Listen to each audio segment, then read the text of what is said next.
Hi everybody, quick reminder, don't forget to check out the on-screen end cards towards the end of the video, as well as the merch shelf and links down in the description below to explore my new Outcast comic book series. And I just have to say that I genuinely appreciate all of the support that's been shown for this new adventure.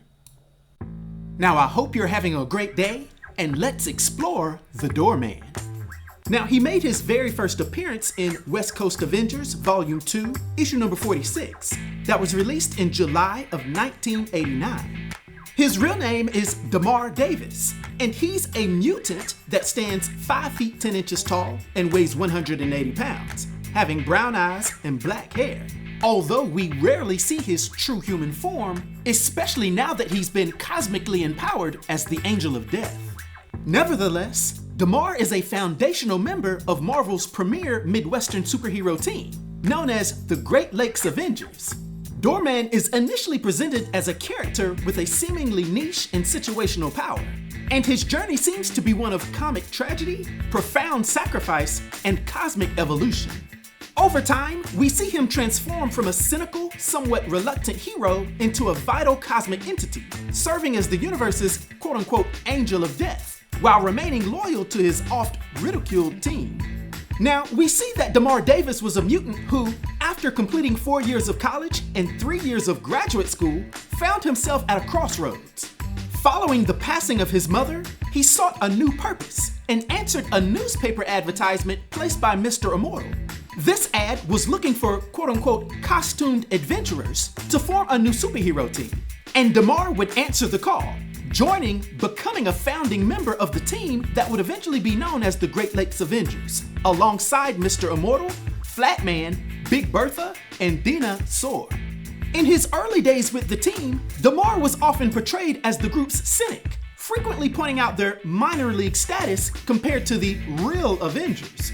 Despite this, he was a loyal and essential member, using his unique abilities to provide the team with transportation and stealth.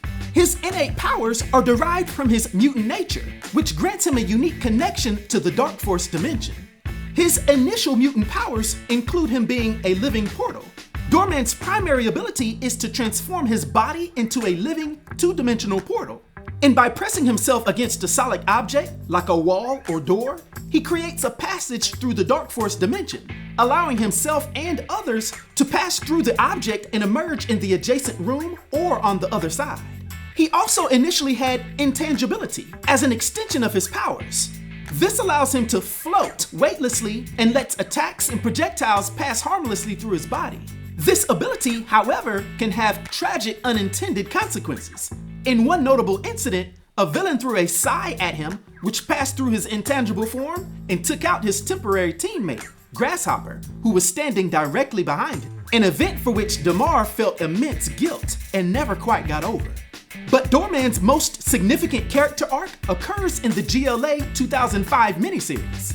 During this series, the team confronts the powerful cosmic villain Maelstrom, who has built a device to destroy the entire universe. During the battle, Maelstrom takes out most of the GLA, including Doorman. However, DeMarr's connection to the Darkforce brings him to the attention of a powerful cosmic abstract entity known as Oblivion. Oblivion itself is the personification of the void and non-existence, and he requires a herald to guide the souls of the departed into his realm, a so-called Angel of Death. This role was previously held by a being named Deathurge, who had been captured, and Oblivion, seeing DeMarr's unique nature, recruits him for the position.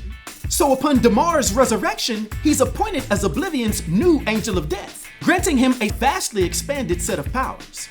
Now, as a cosmic servant, DeMarr is functionally immortal and cannot be killed, period. He also possesses what's known as a death sense, which is an ability to perceive when and where a person is about to die, allowing him to be present to guide their soul. He can now also teleport across interstellar distances and fly, which he often does by generating a pair of skis seemingly made of Darkforce energy. His intangibility is now expanded to be vast superhuman durability, being largely immune to most forms of physical attack, and he's now shown the ability to create simple objects out of Darkforce energy itself, basically making Darkforce constructs.